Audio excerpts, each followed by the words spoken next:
So perhaps is it okay if we start with Azra to present your presentations, Azra?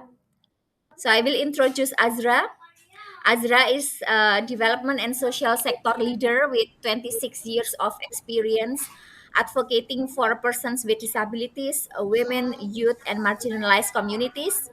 She heads a PAC Women driving impactful program in disability inclusion, social protections, and climate sensitive development. And she's also the GNDR female focal point for Pakistan. Today, Azra will present this will introduce some innovations that is done by Pak Women. Please, Azra, the time is yours. Thank you so much, Happy, and good morning, good afternoon, and good evening, and even good night to some of our colleagues in the session. So today's our topic is on how we are using data for decision making, especially by the policymakers, how they are using data for decision making, and how then data and technology empower local resilience. So I will share my screen and you can see.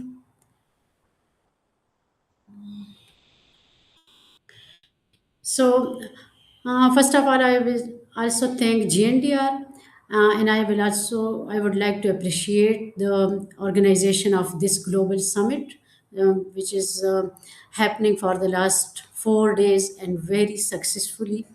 They are engaging different speakers from different subjects and contributing to a lot to not only to the awareness raising and delivering key messages, but also some outputs are coming which will be very useful at the policy level, at the global level. So thank you so much. My name is Azra, and I'm the executive director of Pak Women Pakistan. Pak Women is a local organization, national level organization, working for women, children, persons with disabilities, youth, minorities, and transgender in Pakistan. And as Happy introduced me, my second introduction is I am the female focal point for GNDR for Pakistan for till 2028.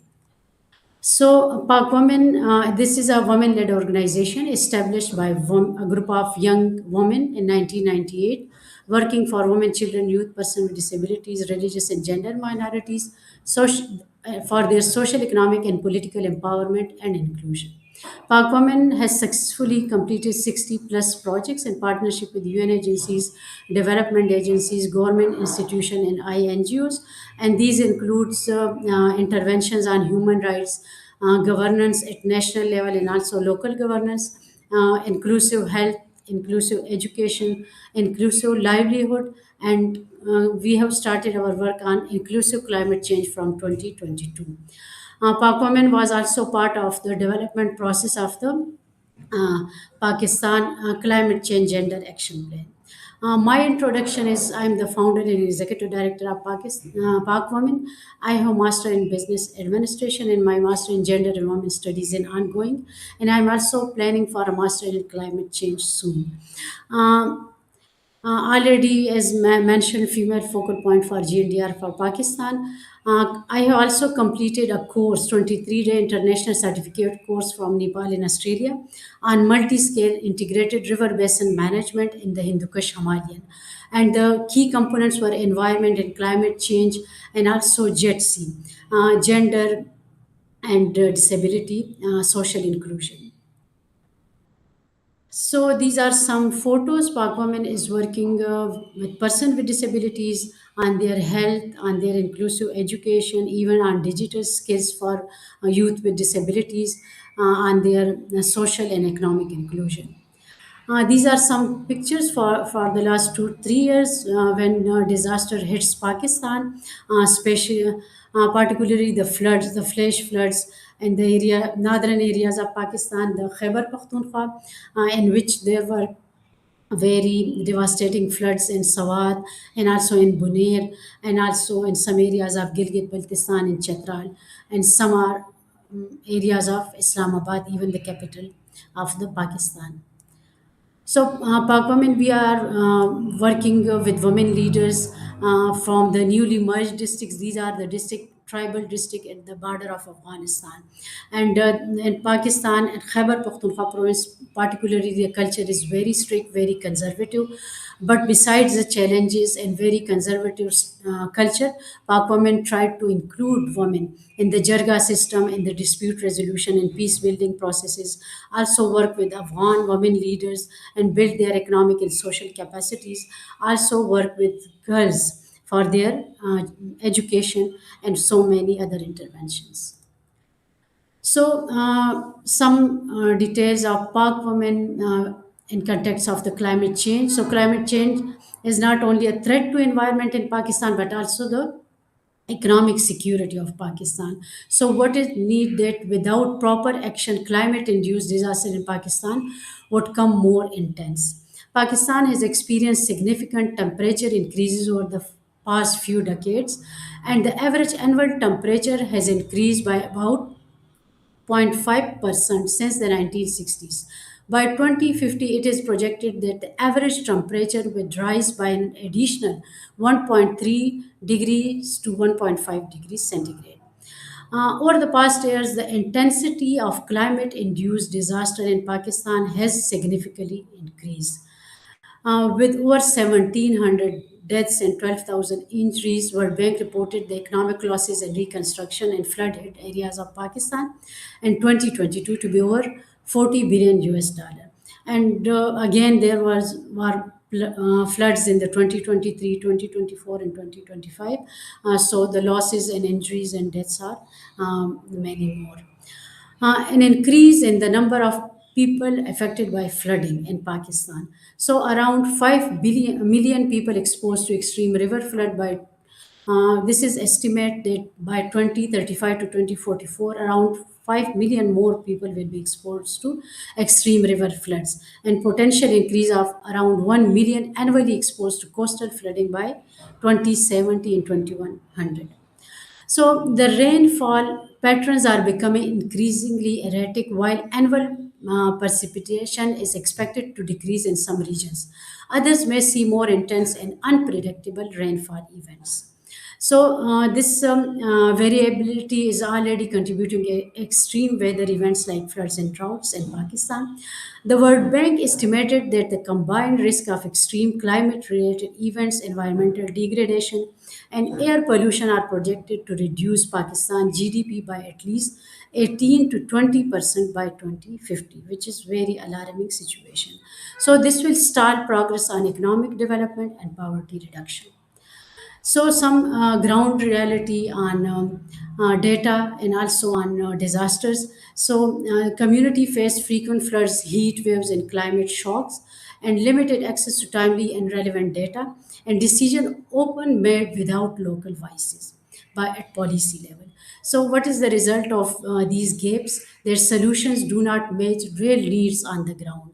So here is a, diagram. You can see if the data is available, so then the government and the policy makers can make informed decisions. So this figure is highlighting that if food yield and quality losses, so what will be the impact, and how then government can make certain decisions to stop the negative effects of it. So the food prices will increase, reduce food security, reduce soil moisture and health, reduce household income, reduce labor capacity, and also reduce the malnutrition will increase. So, reality from the field in Pakistan is that during recent floods, communities lacked early warning information. So, due to lack of early warning system and early warning information, there were more deaths and casualties. So, if there are intact community-based early warning systems and by government some early warning systems, so we can save more lives and we can save more assets and resources. So, and also person with disabilities were left behind. Local knowledge existed but was not captured or used. So, this gap cost lives and livelihoods in Pakistan. Why local data matters? it helps communities to identify risk and vulnerabilities. If there will be some data from the government, some research studies, and it will be shared with the communities, so they can identify risk and vulnerability well before time, and also prioritize their own needs and educate for the resources. Local data is not just information, it is power. And on the basis of local data, local communities also can make informed decisions. And they can also then educate with the policymaker, with the legislators, so they can make decision as per the needs of the communities. So here I just want to share some data and how the decisions can be made on the basis of these data. So this diagram is showing higher mitigation investment flows required for all sectors and regions to limit global warming. So by sector, you can see energy efficiency, transport, electricity, agriculture, forestry, and other land use. So actual yearly flows compared to average annual needs in billion dollars. This is data for 2015. So the multiplication factors are that what is the lower range and what is the upper range, and how then the policy makers and the decision makers can utilize this data and can make informed decision on the basis of this data. By type of economy, different developing countries and developed countries are then making decision by using this data. And by regions, this is highlighting that what is the situation. So region wise decision जो है can also be made.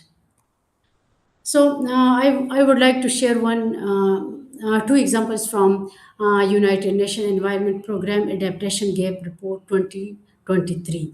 So this is the risk scale, risk levels at the end of the century under constructing emissions scenarios in a hypothetical adaptation scenario, and also what is the connection with the international climate negotiation.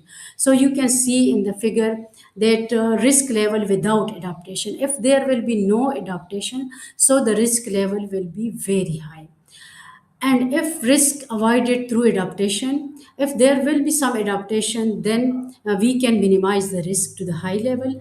And if there a high level of adaptation, so then the risk can be minimized to moderate level. And also if we see the situation of the negotiations, so negotiation adaptation finance will influence the extent to which development countries are able to adopt. And also, the negotiation on loss and damage will help developing country address unavoided residual risks. So these negotiations are framed by the global goal on adaptation and the global stock take.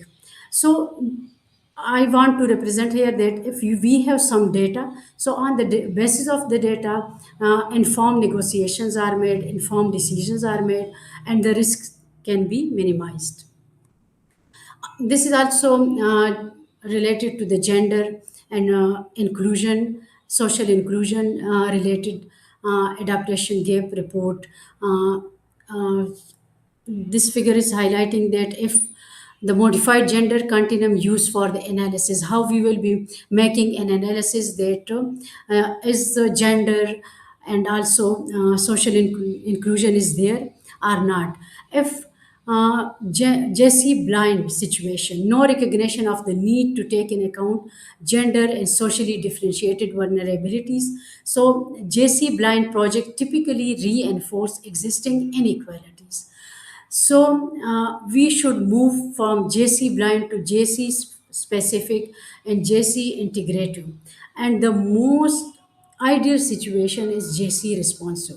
So what is JC specific? And in this situation, acknowledges gender and social inequality, targets needs of disadvantaged groups to contribute to equality. And in JC integrative, acknowledges gender and societal differences, ensuring targeting provides opportunities for inclusion on the basis of gender and other social identity. And if we move to the ideal situation, the JC responsive, so makes explicit attempts to address the root causes of gender and social inequality and contribution to the construction of more equal norms. But for all these decisions, for all these scenarios, these situations, we need data on the basis of which we can make decisions, correct decisions. So let's come to the technology part, that low cost, locally adapted solutions are very best uh, to use low cost, locally adapted technology, like mobile based data collection tools are using for collection of information in real time data. And community mapping of risk and resources can be made with the different devices. Early warning systems through SMS, WhatsApp groups is also a ideal situation if the internet facility is available, because in mountain areas the internet facility is very rare. And also simple accessible digital platforms can be used. So technology must be simple, affordable and inclusive, so it will work. I would also like to share two examples from Pakistan, that how they are using technology for mitigating the climate change negative effects. So, Pakistan Meteorological Department flood early warning system, FUSE. What is it? A national system using satellite data, river monitoring, and climate modeling to predict floods, especially along the Indus Basin. How technology builds climate resilience. So real time river flow monitoring and weather forecasting, so then there can be generated the early warning system. And also satellite based rainfall prediction, so if there is prediction that very heavy rainfall is coming, so the communities can be informed well in time.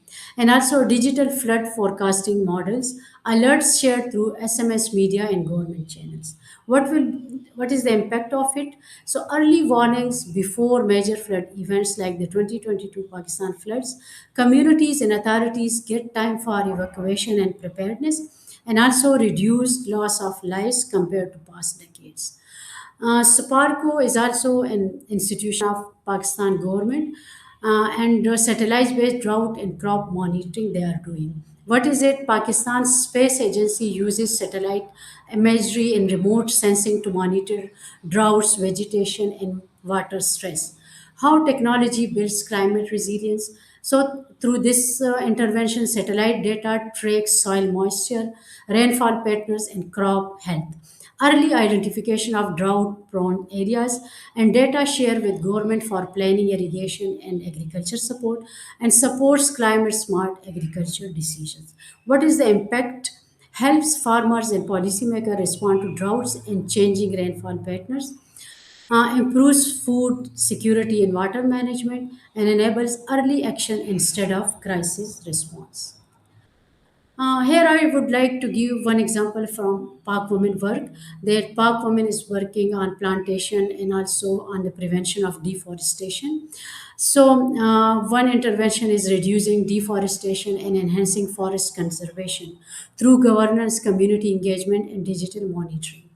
What problem this intervention is tackling, that in Khyber Pakhtunkhwa province of Pakistan, this province faces severe deforestation and forest degradation caused by illegal logging, encroachment, and unsustainable agriculture practices.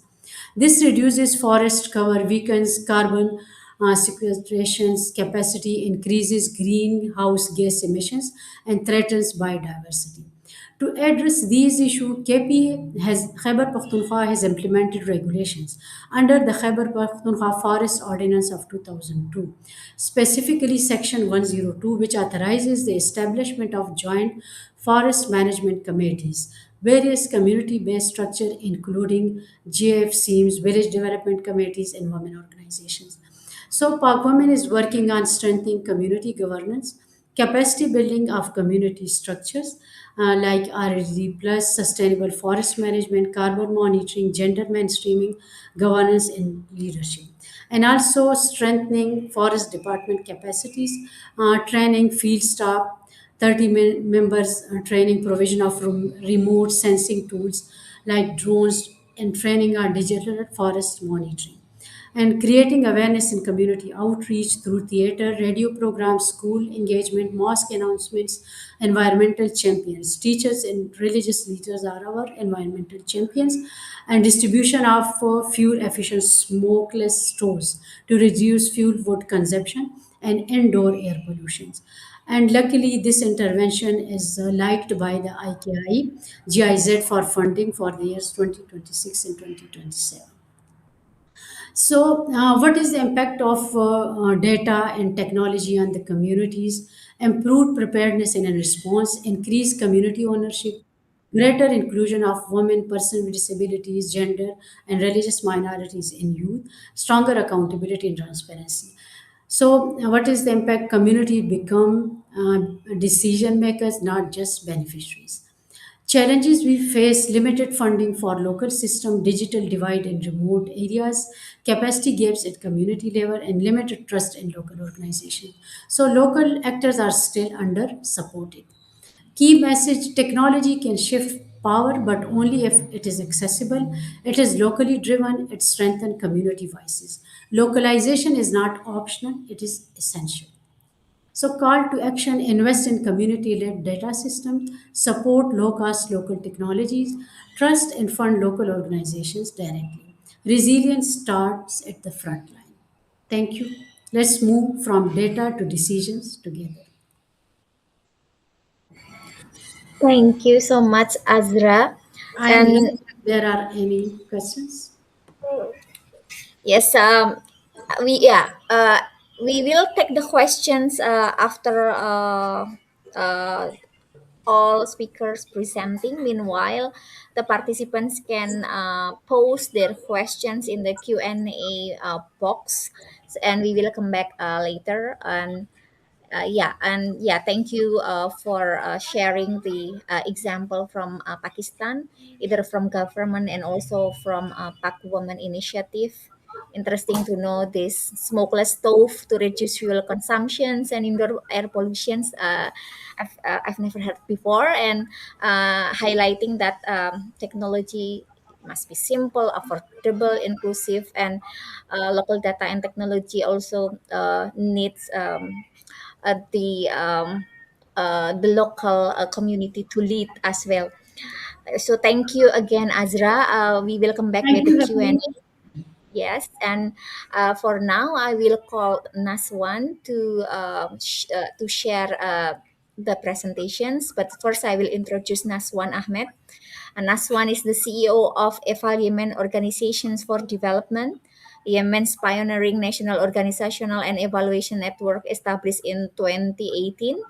With over 10 years of experience in evaluations, project management, and capacity building, Naswan holds a master degree in project management, and he served as board member of EFAL MENA, founder of EFAL Nexus Global Organizations, and maintains affiliations with EFAL SDGs, EFAL Forward, EFAL Gender, and the International Environment Forum. Thank you, Naswan, to join us today. And yes, please, the floor is yours. Thank you very much, Hadi. Terima kasih. Let me just start sharing my screen.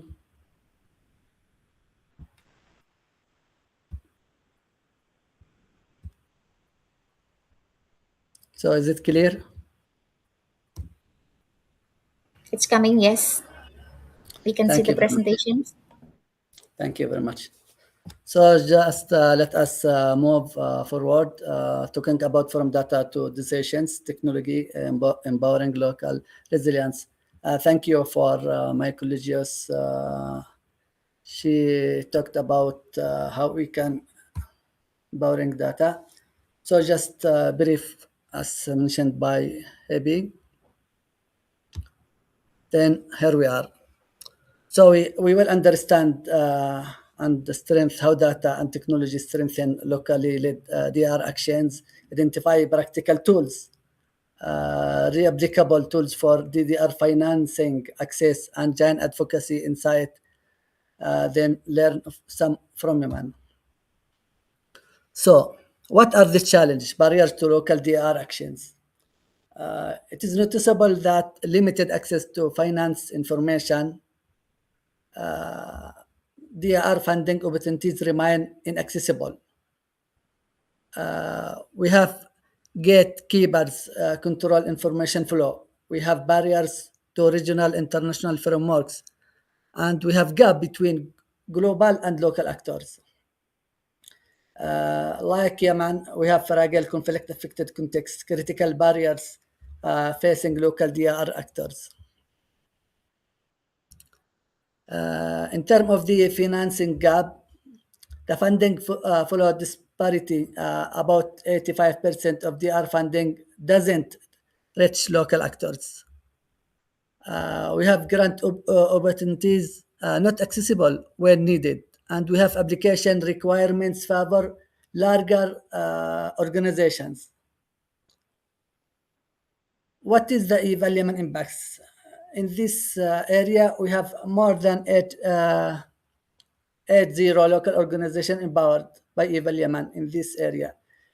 So we are bridging the gap through accessible technology and local capacity building. So we are providing director support to strengthen local CSOs across Yemen. What are our solutions? What is the Eval Yemen technology suite? First of all, we have introduced and delivered Eval Yemen Grant Beacon platform, which is AI-powered grant discovery, comprehensive database with real-time grant opportunities, smart filtering, and deadline alerts for NGO inside Yemen and the global south as well. We have provide agriculture eval Yemen, which is AI-driven quality guarding for coffee, honey sectors with blockchain transparency and trackability. We introduced TerraLink, which is a rural empowerment hub. It is AI assistant for smallholders, farmers with plant diagnosis, fair price checking, and voice-enabled interface. Last but not least, this is just examples. We have introduced core humanitarian standards guardian, which is a compliance monitoring that's in go alignment evaluation with the 9 core humanitarian standards, document analysis, and AI assessment. In the grant, Eval Yemen Grant Beacon platform, it's extensive collection and of funding opportunities from local, regional, and international sources.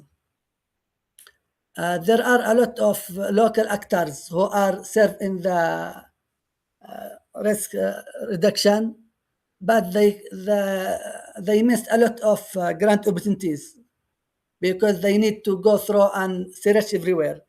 In this Grant Beacon platform, we are already provide all of them in one place for free, or about 90% discount. So it provides smart search filters, deadline alerts, and real-time updates. Nearly free with no cost with locally owned technology. So it's with face interface in your own language. For the Agri-Eval Yemen app, it's a comprehensive platform for agriculture value chain in Yemen, serve for the coffee sector quality guarding and market assessment, for the honey production traceability and certification support. For it's provide AI quality guarding, automated quality assessment, and blockchain transparency, immutable supply chain. So it provides high integrity evaluation with full traceability. So it's AI driven, 100% traceability and local focus. For the TerraLink Rural Environments Hub, it's like a voice-enabled technology bridging traditional knowledge with modern innovation. It's just like plant diagnosis, AI-powered crop healthy analysis, then filter and it's provide fair price checking, market price intelligence, and knowledge documenting local expertise, and then, as we mentioned, voice enabled, so accessible for low literacy users. Last but not least, the core humanitarian standards compliance guarding app. It's automated evaluation across all 9 core humanitarian standards commitments. It provides documents analysis, so all the documented available with the local NGOs can just it's already provided what are the required document you need to be committed for any one of the any core humanitarian standards. Then they have community voice to collect information from the community that the NGO served. So this application can compare and analyze the community voice and the uploaded documents to give to what extent the NGO committed to the core humanitarian standards. Then we have what we have done till moment. More than 80 supported NGOs inside Yemen, professional terrains, more than 126 capacity building. So in covering sector wash, FSL, education, shelter, health, and peace. Our key partners like IOCE, UNDP, Tadamon, FCDO, Terfund, and Oxfam. Impact story from Yemen. Evil Yemen technology transformed our ability to access funding and improve our work quality. So this is just for want to share lessons from Yemen. Context adapted technology must be context adapted, not imported from outside. Local ownership is critical for sustainability. Simple, accessible design matters for fragile context, and trust building takes time, but is essential. The AI bridge gap, but requires human oversight. Replicability frameworks, we need to access, adapt, implement, and learn. So we have grant discovery platform. We have participatory collection approaches for local relevance. We have collaboration with networks for effective dissemination and low-cost adaptable solutions. Discussion questions like barriers in context, DRR financing, accent, technology, connect access, and local platforms actions. Hands-on activity like the platform, welcome to visit our channel on YouTube and our website. Guided promote, share findings and everything that you need to know about. Key takeaways: technology empowers local actions, power shift required, practical tools exist, innovation in fragile context. Take action today, start with one step today, explore our platform. Thank you very much, and let's cooperate. Thank you so much, Naswan. Happy. Okay, go ahead. You have been helping. Yeah, I'm back. Welcome back, Baimba. I don't Yeah, know if you sorry. have the chance to hear Naswan and Azra. Yes, I had, Communicating. I had, I had. Yes, I had Azra perfectly. The only thing I was not on stage properly, I was having internet challenge, and almost been midway of Nazra. But you have been doing very well. I do appreciate the connection and togetherness. Well, I heard you when you said all questions will be answered at the end of the two presentation. So I don't know whether you may continue with the moderation or you want me to come in. Go ahead, Paimba, as you are here. Yeah, so maybe just yeah, for introductions for everyone, Paimba is the chair of GNDR Southern Region and vice chair global. He holds a bachelor degree in business administrations and MBA in leadership and sustainability from Robert Kennedy College. And he's also the executive director and co-founder of EGAN, a non-profit organization in Mozambique, providing leadership in natural resources management and disaster risk reductions. Paimba also has been instrumental in policy advocacy on freshwater environmental protection issue as well as creating equitable well-being within the ecological limits in the communities. And Baingba, please continue the moderations. Now we come to the Q&A sessions. I think, we can, go ahead, Baingba. I Yeah. also want to As, recap from the last presentations from Nashwan. yes, as I said, I do apologize for the internet challenge, but I think we still have time to be able to come to a conclusion. I think QA may be open now because the last presenter that's supposed to be here was Anthony, and actually he sent a message, regarding the problem that he's undergoing now, within his country. So he could not be able to join us. So it's a pity. We actually felt on it. And also myself, we are on the threat of another flood because we had a flood midway in January, which affected Mozambique. And we have even been alerted that flood will come at any time. So we are on the running. We just pray that everything will be normalized now. So coming back to you, before we throw the QU, we just want to, um, yes, I may just want to come back to Azra presentation somewhere, or maybe I will be the first even to be able to throw a QU, regarding what he was presented. He actually presented, um, his presentation was good. I read it last night, and I also saw a lot of inclusion. Regarding disability. My question that I may just want to ask him, right, is regarding the area of indigenous knowledge. You know, he actually mentioned that indigenous knowledge is existing, but it been ignored. I may just want to ask him, based upon his presentation or based upon his research, has he be able to see how we can be able to bring it? What role has indigenous knowledge play within inclusiveness in terms of decision making? Azra, are you getting it? Yes, yes, I'm here. Could you please Yes, repeat I your don't know whether you question? get my question. Yes, Yes, I'm just saying that when I was going to your presentation last night, I saw that you mentioned about indigenous knowledge. You say it do exist, but it's been ignored. Regarding your presentation regarding your work or your research, based upon indigenous knowledge, you said it exists, but it's been ignored.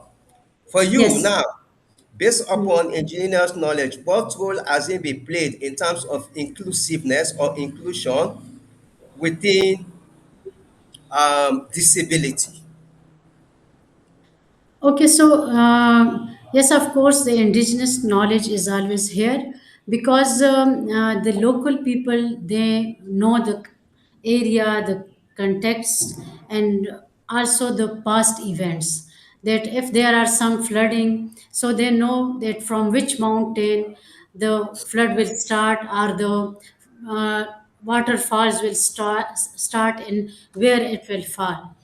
And also they know that how they can include person with disabilities, women, children, and also how they can keep in consideration while making decision making, or while making advocacy with the government departments for resources or for preparedness, for action planning, to avoid future events. So the indigenous people, the local leaders, they have the knowledge of the area, they know the past events, and on the basis of it, they can contribute to the decision making. And also, Okay, they can provide opportunities to the women, children, person with disabilities to not only participate in preparedness but also in decision making. okay. Um, Regarding what you have said, you see, I'm insisting on it because we are doing widely on engineers knowledge, and we have almost won about two, three projects. We want to get it nationally done or even internationally. We are promoting it with some partner of GNDR in various countries in Indonesia, Philippines, and maybe we'll come further to your place. Um, Asking this question is that you are dealing with disability people, and when disaster do comes, many it been noticed that or based upon early warning, it been alerted by the government by saying that people should move from higher, from lower, from risky area to go to a safer zone. Now, disability people, how can we be able to get, how can, what strategy or what idea do you have that could be able to help the disability people? They are not working, they have been disabled, they have no help or helper.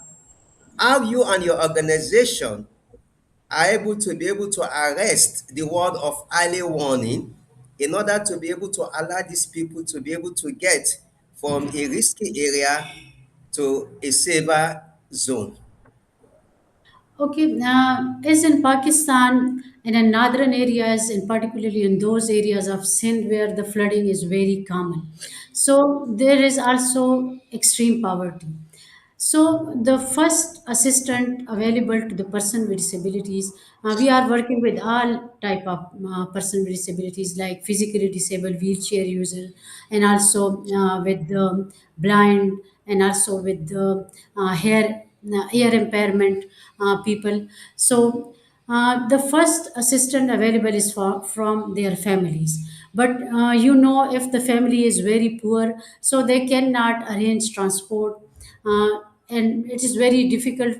If you have wheelchair users, so you also need some space for the wheelchair, and also the ramp type things, so make the transport accessible for them so they can use it.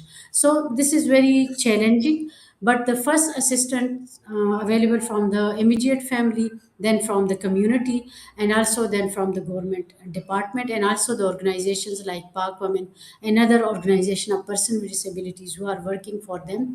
They are try to provide them with the assistance, and also to provide them timely information, so the families who have members with disabilities, so they can move timely to safe spaces.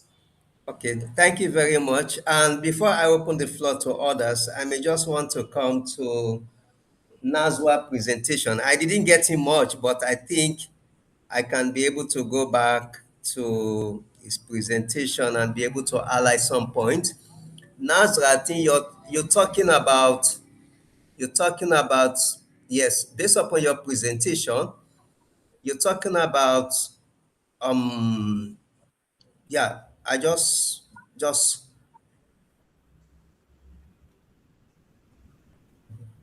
yeah, I saw you mention a lot. Yes, I saw you mention some objective. You said understand and strengthen how data and technology strengthen locally led disaster DRR action. You also talk about gain advocacy insight for advocacy on local leadership in DRR framework. You talk about identify practical tools, practical replicable tools for DRR financing access. You also talk about learn from Yema, experience in fragile, conflict affected sectors. I know Yema is a conflict affected region from the one we have had it, and you actually be playing a vital role, you and your organization, Eva Yemen. I just want you to go back to your objective, be able to strengthen exactly or be able to give us more of an insight regarding your objective, especially when you talk about understanding and strengthening. How can data technology strengthen locally led disaster risk, reduction? Data technology. You are talking of artificial technology, which you stretch more on.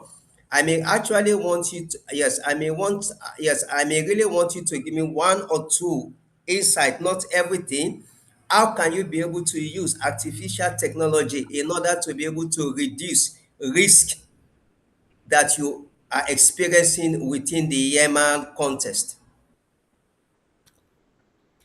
Indeed, I have provided new insight out of box thinking because almost people focusing on implementation in the field.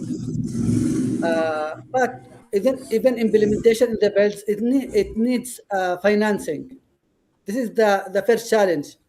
So, from this point, Eval Yemen has developed Eval Yemen Grant Beacon platform, which is support the implementers community and NGOs, CSOs, or the players in the DRR to get finance to their projects and activities to implement activities in the field. So, as my colleague Azra asked, AI grant discovery for NGOs, for which region? Indeed, in the first we design it for Yemen, but because we have request from Africa, from Asia and other regions, we expand it to be for the global south because they are the most affected organization in this region, the global south. So by this, we just take administrative fees, 1 USD per life, one time. Then the application will be used. By this application, you can get minimum 7 opportunities fund for your organization. Okay. This is one. Mhm. Another thing, how we can support or increase the resilience or the local capacities for the farmers themselves. We have application that supported by AI. Just if you have plant or any disease in your plant, just take a photo and talk with the applicant. Then it will give you the diagnosis, what are the proposed solution or remedies, and in other area in the application, it provides you with the price, fair price, so no one can uh, give you false information. And this is just some ideas. Nowadays, if any organization want to take a fund from big donors, they need to be committed for the core humanitarian standards. Yeah, yeah. For this purpose, Evaluation develops core humanitarian standard guardian, which make you committed or ready to take the certificate how to be core humanitarian standards committed. Okay. From these solutions, AI solutions, we support the resilience and make the local actors more resilient. Okay. Yeah. Thank you. You have actually answered part of my questions, or even some of the answers are okay. We know financing is the principal word all over. It's not even EMA alone. And today we are talking of technology, which is the modern day science, in order to be able to promote most of the idea that we have. Using AI, using other apparatus, right? Do, What do is you the know? Do you sustain? know? So, do you know what is the difference between Evil Yemen and others? I know others using technologies and Mhm. maybe purchase some AI or technologies to implement or use in their works. Evil Yemen don't. Evil Yemen doesn't purchase. We develop by Yemen don't ourselves. what? Wait. Repeat this word again. The last word you said. Yemen didn't purchase. Eval Yemen, our organization as local organization, we don't purchase these tools. Okay, okay. We are developing it by ourselves and share Oh, others. wait. You are producing it. We You are develop it. manufacturing. We develop these applications and AI tools by ourselves and share with others. Oh, that's good. Oh, very interesting. Okay. Yeah. Just give us in 1 minute. Can you be able to summarize what you mean by developing and sharing with others? In 1 minute, just summarize. Okay, we are utilizing from the available grants from Google and Okay, okay, okay, Microsoft. They provide AI application designer for free for okay, NGOs. Then we okay, take this chance to develop the much needed applications that will facilitate and uh-huh, increase the resilience of local NGOs, develop it, and they share with other NGOs, even inside Yemen or outside. okay. Then Yeah, how is it applicable within the community for sustainability? that's great question. There is no sustainability if you don't compete with the time. So Okay. we are trying to work in the fourth dimension to Mm-hmm. compete with the time. So Mm-hmm. AI tools, applications that are customized for the resilience for local NGOs, so they will be more powerful to uh, works in DRR become very vital nowadays. Mm-hmm. Okay. Okay, that's very interesting from the two speaker. I think we have participant audience. The floor is open for question and answer. Please make sure that any question that has been asked, you paraphrase it. You know, because we don't have more time now, you paraphrase it so that we can go directly to the point, so that we cannot waste more time. Ipa, how do you call? I mean, EP, do you? Hello. AP? Yes, I'm here, Pemba. Yeah, can we be able to um, give participants the floor so that if there's any question, anyone can come up with, so that Yeah, maybe we can is take one or two if there are yeah, any participants that yeah, want to yeah, yeah, raise yeah, yeah, questions. yeah, Yeah, yeah. please join stage, and then we will give approval for speaking. Yeah, anyone?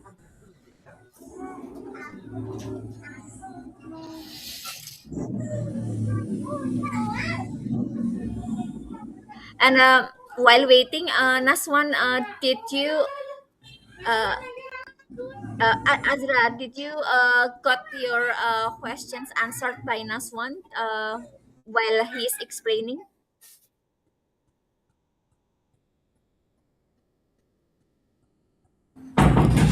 Could you please repeat it, Happy? Yeah, What you I asked post a question in the Q&A chat. Did you get your questions answered from Yes, yes, it's already answered by Nashwan. Thank you so much. okay. And Yeah. a free gift for you, Azra. I can gift you this application for you as free gift under Thank you the so nice of you. So nice of you. And we can collaborate in future under the umbrella of GNDR also. But Evolve Yemen and Pakom, and we can also design some regional intervention and can work together Okay, in yes. future, inshallah. Just keep in touch and email me if you need any that's uh, good. communication. So Thank you. if Last there is one. none, then Yes. is there any question, or should we just? I don't know. It's up No, to. only I think the other is on is a request to connect yeah in the chat because it's very interesting topic. So um I would suggest that we continue our conversations in the future, and like if uh you want to know like in more detail, you can connect to Nashwan and Azra. Just reach Yeah. me out, and then I can connect everyone. Yeah. Okay. And yeah, so I think thank you so much once again, Baimba, for your moderations, and then Naswan Thank and you. Azra, yes, for sharing your experience and expertise. And don't forget to join the plenary sessions after this in the main stage that will start in yeah in 2 minutes. Thank you again, everyone, to stay in the sessions, Thank and yeah, you. I So wish nice you of you. Bye. Happy, Thank Sean. you. Thank Thank you you. very Thank much. you. Have a nice day. very Thank you, much. Nasra. Thank you, Terima Thank Azra. kasih. you. Naswa. AP, fantastic. Thank you.